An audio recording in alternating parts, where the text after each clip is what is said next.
Hi friends, welcome back. ഒന്നും പറയണ്ട, ഒരു ഡോക്ടറിനെ കണ്ട ഭാരത. ഞാൻ ആദ്യത്തെ കാര്യം പറയാം, നിങ്ങൾ നാട്ടിൽ നിന്ന് വരുമ്പോൾ പരമാവധി മെഡിസിൻസ് കാര്യങ്ങൾ എടുക്കുക. ഇവിടെ വന്നിട്ടൊരു മെഡിക്കൽ ഷോപ്പിൽ കയറി മരുന്ന് മേടിക്കാൻ പോലും പറ്റില്ല ഡോക്ടറിൻ്റെ പ്രിസ്ക്രിപ്ഷൻ ഇല്ലാണ്ട്. ഇവിടെ ഡോക്ടറിനെ കാണുകയാണെങ്കിൽ അതിലും ചടങ്ങ്. ഒരു L4 ഒക്കെ ഉണ്ടാക്കാൻ പെടുന്ന പാട്, അതിന് 80 സ്ലോട്ട് കൊടുക്കണം. നമുക്ക് അസുഖം ഉണ്ടെങ്കിൽ ഇല്ലെങ്കിൽ നമുക്കിപ്പോൾ ക്ലാസ്സിൽ പോകാൻ എന്തെങ്കിലും ബുദ്ധിമുട്ടുള്ള സമയത്ത് L4 ഉണ്ടാക്കണമെങ്കിൽ 80 സ്ലോട്ട് കൊടുക്കണം. 80 സ്ലോട്ട് എന്ന് പറയുമ്പോൾ 8 1600 രൂപയ്ക്ക് എടുത്തായി. പറഞ്ഞിട്ട് കാര്യമൊന്നുമില്ല, ഇതാണ് ഇവിടുത്തെ അവസ്ഥ. നാട്ടിൽ നിന്ന് വരുമ്പോൾ മരുന്ന് കൊണ്ടുവരാം, പരമാവധി ഇവിടെ വന്നിട്ട് പനിയും ചുമയും പിടിക്കാണ്ടിരിക്കാൻ നോക്കുക. ഇപ്പം ഞാനിവിടെ ഒരു സാധനത്തിനെ കാണാൻ പോയിട്ട് ആ റിസപ്ഷനിൽ ഇരിക്കുന്ന ആൾക്ക് ഇംഗ്ലീഷും പറയാൻ അറിയാൻ പാടില്ല, ഒരു ഭാഷയും പറയാൻ അറിയാൻ പാടില്ല. വല്ലാത്ത ജാതി ഗതികേട്. അത് പോയി എന്തെങ്കിലുമൊക്കെ ആവട്ടെ. ഇനി ഫുട്ബോൾ കളിക്കാൻ പോവാണ്. അമ്മമാർ നമുക്ക് വേണ്ടി വെയിറ്റിംഗ് ആണ് ഓൾറെഡി. ഫുട്ബോൾ കളി കഴിഞ്ഞിട്ട് ഉമ്മാരോടും കൂടി ചോദിക്കും, ഉമ്മാരുടെ വല്ല എക്സ്പീരിയൻസ് കിട്ടിയാലോ. എൻ്റെ കാര്യം എന്തായാലും ഇന്ന് അത്താത്തോകത്തി എനിക്ക് ദേഷ്യം 2 മണിക്കൂറെ ക്യൂ നിർത്തിയേ. പറഞ്ഞിട്ട് കാര്യമൊന്നുമില്ല, ഇവിടുത്തെ ഓരോരോ ഇടപാടുകൾ. ആ അമ്മച്ചിനെ പിടിച്ച് 2 ഇട്ടിട്ടിക്കാൻ തോന്നി, ഇംഗ്ലീഷും പറയില്ല. നിങ്ങളാവട്ടെ, കളിക്കാം. ഇനി കളിമോടാണ്. ഇതൊക്കെ എന്തോരോ ആൾക്കാരാ. എല്ലാവരും സ്ഥിരമുള്ളവർ തന്നെ. കളി ആഘോഷകരമായിട്ട് ഇങ്ങനെ നടന്നുകൊണ്ടിരിക്കുകയാണ്. ഇത് ഞങ്ങളുടെ പോസ്റ്റ്, ഇത് എതിർകക്ഷിയുടെ പോസ്റ്റ്. കളി ഭയങ്കര കളി. എൻ്റെ പുറത്ത് പോയി ചൊക്കും കഴപ്പ് മൂത്ത് പിന്നീനും ഉരുട്ടതാണ്. ഒരു മലയാളി അവിടെ ഓടുന്നുണ്ട്. പിന്നെ കളി ഇങ്ങനെ നടന്നുകൊണ്ടിരിക്കണം. അവശതിയായി ഗൈസ്.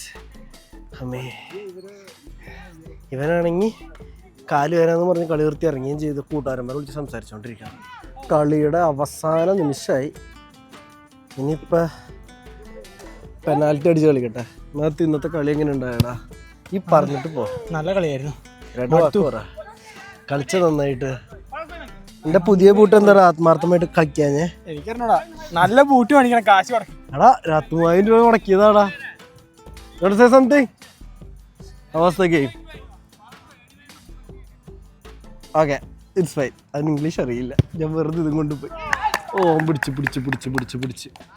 കളി കഴിഞ്ഞു. ഇനി നമുക്ക് ഓരോരുത്തരോട് ചോദിക്കാം അവരുടെ ഇവിടുത്തെ അനുഭവങ്ങൾ, മെഡിക്കൽ ഫെസിലിറ്റീസിനെ കുറിച്ചിട്ട്.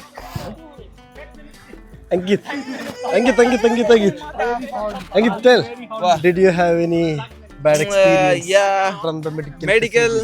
You know, I had some skin problem and I went to dermatologist and she didn't understand what's wrong with.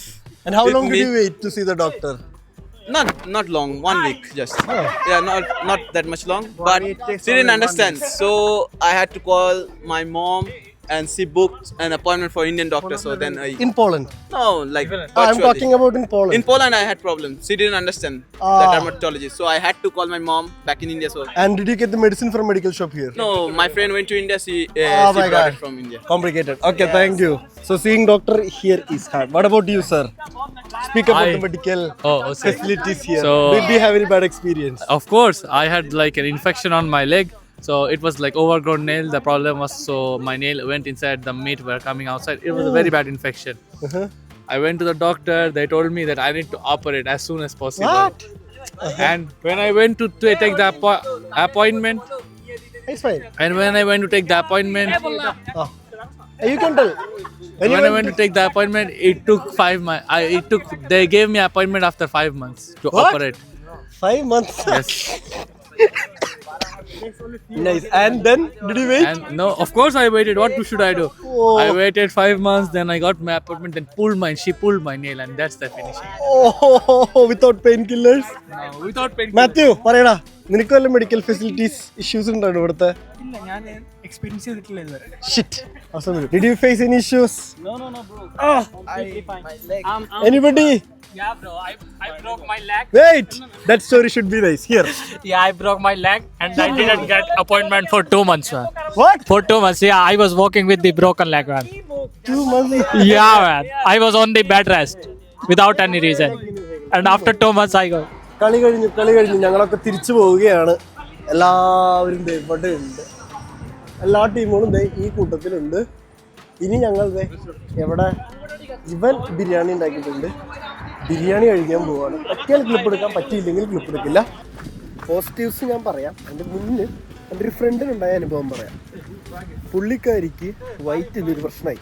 അതായത് അൾസർ പോലെയൊക്കെയാണെന്നൊക്കെയാണ് ഇനീഷ്യലി ഡോക്ടർമാർ പറഞ്ഞത്.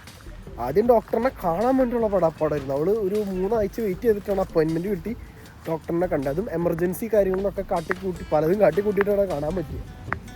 കണ്ടു കഴിഞ്ഞിട്ട് ഡോക്ടർമാർ സ്കാനിങ്, എൻഡോസ്കോപ്പി ഉണ്ടാക്കൽ പല പരിപാടിയും കാണിച്ചു. ഒരു പിടുത്തവും കിട്ടുന്നില്ല ആ ഒരു ഡോക്ടർമാർക്ക്.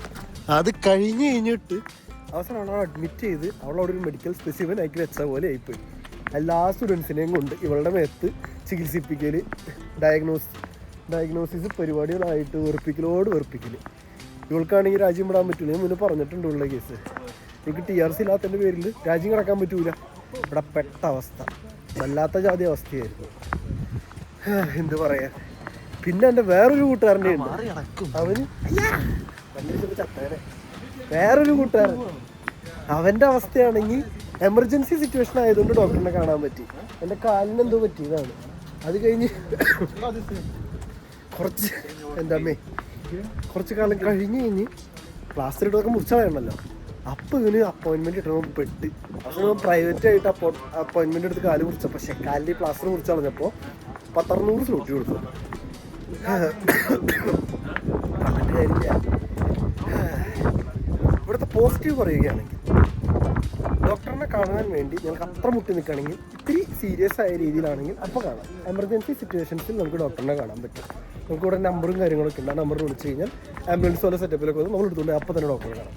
അതല്ലാത്ത പക്ഷം ഇവിടെ ഡോക്ടറിനെ കാണുന്നത് ഒരു ചടങ്ങ് പിടിച്ച വൃത്തികെട്ട പരിപാടിയാണ്. അതാണ് യാഥാർത്ഥ്യമായ സത്യം. അതല്ലാതെ ഇവിടുത്തെ മെഡിക്കൽ ഫെസിലിറ്റീസിനെ വർണ്ണിക്കാൻ മാത്രമുള്ള ഒരു ചക്കയുടെ മൂടുമില്ല. ഇന്നിപ്പോൾ എനിക്കുണ്ടായ എക്സ്പീരിയൻസ് ആണെങ്കിൽ അത്രയും മോശമായിരുന്നു. വെറുത്തുപോയി. നായിൻ്റെ പട്ടി മക്കൾ അവർ പറയരുതെന്നാണ്, എന്നാലും പറയാതെ ഇല്ല, അത്രയും ചക്കയായിരുന്നു. ഞാൻ കഴിഞ്ഞ ആഴ്ച ഒരു ദിവസം പോയി അപ്പോയിൻമെൻറ്റില്ലെന്ന് പറഞ്ഞ് വിട്ടു. ഈ ആഴ്ച കഴിഞ്ഞ മുന്നത്തെ ആഴ്ച പോയി, കഴിഞ്ഞ ആഴ്ച പോയി. അവിടെ ഇന്ന് പോയപ്പോൾ ഇത്ര നേരം വെയിറ്റ് ചെയ്യിച്ച് വേർപ്പിച്ച് വാങ്ങാത്തൊരു എനിക്ക് ദേഷ്യം വന്നു. കാരണം ക്ലാസ് ഉണ്ടായിരുന്നത് കഴിഞ്ഞിട്ട് അത് കഴിഞ്ഞിട്ട് കളിക്കാൻ പോകണം. എന്തൊക്കെ കാര്യങ്ങളാണ്. ക്ലാസ്സിൽ പോയില്ല അവസാനം, കാരണം ഇത് കാരണം വേറെ കളിക്കാൻ പോയി. പറഞ്ഞു തരില്ല. ഇങ്ങനെയാണ് കാര്യങ്ങളൊക്കെ. ഇനി ബിരിയാണി ടൈം. ഇവിടെ ബിരിയാണി വന്ന് മോണേ. ഓ അളിയ മോനെ. ഞങ്ങൾ 3, ഇവിടെ 2, പിന്നെ ഞാൻ. Where can I sit? Yes, I need this place. Oh, kurwa. ഇവന് ആദ്യം വേണമെന്ന് പറഞ്ഞിരിക്കുന്നതാണ് ഗൈസ്.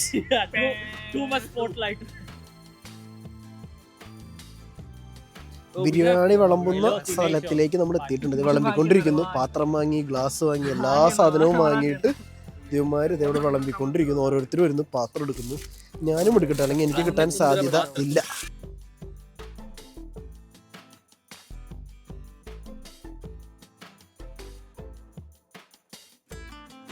അടുത്ത ദിവസം ആയിരിക്കുകയാണ്. അടുത്ത ദിവസം ആകെയാ. ഇനി ക്ലാസ്സിൽ പോട്ടെ. ഇന്നത്തെ ക്ലാസ് ഒരു ഇച്ചിരി വൈകിട്ടാണ്, 9:45. കുറേ കാര്യങ്ങൾ കളി കഴിഞ്ഞിട്ട് ഇന്നലെ നടന്നായിരുന്നു കേട്ടോ. അതായത് തിരിച്ചെത്തി കഴിഞ്ഞിട്ട് കാലനങ്ങുന്നുണ്ടായിരുന്നില്ല. എന്നിട്ട് കുറച്ച് DP-ഒക്കെ അടിച്ച് കാലിന് ഒതുക്കി. അത് കഴിഞ്ഞിട്ട് പിന്നെ പഠിക്കാനിരുന്നു, ഫുഡ് കഴിക്കലൊക്കെ നടന്നിരുന്നു. ഇന്നലെ ഞാൻ സ്പെഷ്യൽ സാധനം വരെ ഉണ്ടാക്കിയതാണ്. മറന്നുപോയി വീഡിയോ എടുക്കാൻ. പേടിക്കേണ്ട, അടുത്ത പ്രാവശ്യം സെയിം സാധനം ഞാൻ റീക്രിയേറ്റ് ചെയ്യുമ്പോൾ വീഡിയോ എടുക്കുന്നതായിരിക്കും. അത് കഴിഞ്ഞു. പിന്നെ ഇന്നാണെങ്കിൽ പിന്നെയും തണുപ്പ്, നല്ല വെയിലും ഉണ്ട്. അതിൻ്റെ കൂട്ടത്തിൽ നല്ല തണുപ്പ്. ഞാൻ ഇപ്പോൾ വെതർ നോക്കിയപ്പോൾ ആണെങ്കിൽ ഇന്ന് മാക്സിമം പറയുന്നത് 13 ഡിഗ്രി. ഇത് എന്താണെന്ന് വെച്ചാൽ അറിയാൻ പാടില്ല. ആദ്യമായിട്ടാണ് ഇങ്ങനെയൊക്കെ. സമ്മർ ആയിക്കഴിഞ്ഞാൽ പൊതുവെ സമ്മർ മൂഡാണ് മൊത്തത്തിൽ. ഇത് സമ്മറും സ്പ്രിങ്ങും കൂടി കുഴഞ്ഞു കളിക്കുക. ശരിയുണ്ട് അവിടെ പോകാൻ. അപ്പം അങ്ങനെയൊക്കെയാണ് കാര്യങ്ങൾ. ഇനിയിപ്പോൾ നേരെ ജോലിയല്ലല്ലോ, ക്ലാസ്സിൽ പോട്ടെ. ജോലിക്ക് കുറേ ദിവസം പോയി ജോലി എന്തോ ആയാലും തന്നെ ഉള്ളൂ. ഇന്നലെ പറഞ്ഞതിൽ ഒരു കാര്യം ഞാൻ പറയാൻ വിട്ടു. നമ്മുടെ മരുന്നിൻ്റെ കേസിൽ എനിക്ക് നല്ലൊരു എക്സ്പീരിയൻസ് ഉണ്ട്. എനിക്കൊരു കൈമിലൊരു അലർജി വന്നു. മരുന്ന് ഏതാ മേടിക്കേണ്ടത് നാട്ടിലുള്ള ഡോക്ടറിനെ കൺസൾട്ട് ചെയ്തിട്ട് കിട്ടി. മരുന്ന് മേടിക്കാൻ ഇവിടെ പറ്റണില്ല, എന്ത് ചെയ്തിട്ടും പറ്റണില്ല. എന്നിട്ട് അവസാനം 80 സ്ലോട്ട് കൊടുത്ത്, ഡോക്ടറിനൊന്നും കണ്ടില്ല, പ്രിസ്ക്രിപ്ഷന് വെറുതെ എഴുതി തരാൻ വേണ്ടി 80 സ്ലോട്ട് കൊടുത്ത് പ്രിസ്ക്രിപ്ഷൻ എഴുതി മേടിച്ചു. എന്നിട്ട് മരുന്ന് മേടിച്ചു. എന്ത് ചെയ്യാനാ? അത് എത്ര ദിവസം ഞാൻ കാത്തിരുന്നു എന്നറിയോ ഈ മരുന്ന് മേടിക്കാനായിട്ട്. അവസാനം ഡോക്ടറിനെ കണ്ട് മരുന്നും മേടിച്ച് അത് 2-3 ആഴ്ച ഓർപ്പിച്ചു. ഞാൻ കുറേ മെഡിക്കൽ ഷോപ്പിൽ അന്വേഷിച്ചു. പ്രിസ്ക്രിപ്ഷൻ വേണം. Prescription 80 zloty. അത് ഡോക്ടറെ കൂടി കണ്ടില്ല, ഓൺലൈനിൽ വെറുതെ ഇങ്ങോട്ട് ഏതൊരു സൈറ്റിൽ കയറി എൻ്റെ മെഡിസിൻ എനിക്ക് വേണം, പ്രിസ്ക്രിപ്ഷൻ വേണമെന്ന് പറഞ്ഞു. പേയ്മെൻറ്റ് നടത്താൻ പറഞ്ഞു, പ്രിസ്ക്രിപ്ഷൻ കിട്ടി. ഫുൾ കാശ് വെച്ചിട്ടുള്ള പരിപാടി. അതല്ലാതെ ഞാൻ ഒരു ചുമ വന്നിട്ട് ഡോക്ടറിനെ കാണാൻ വേണ്ടി ഒരു ആശുപത്രി പോയിട്ട് പറ്റിയില്ല. എൻ്റെ അടുത്ത് അടുത്ത 2-3 ആഴ്ച കഴിഞ്ഞിട്ട് വന്നോളാൻ. സീരിയസ് ആണെങ്കിൽ മാത്രം വരണം. ഞാൻ എന്തേലും വരട്ടെ, എന്തേലും ആവട്ടെ, പറഞ്ഞിട്ട് കാര്യമൊന്നുമില്ല. അതുകൊണ്ട് തന്നെ നാട്ടിൽ നിന്ന് വരുമ്പോൾ മരുന്നെടുക്കുക, ഇനി ക്ലാസ്സിൽ പോവാം.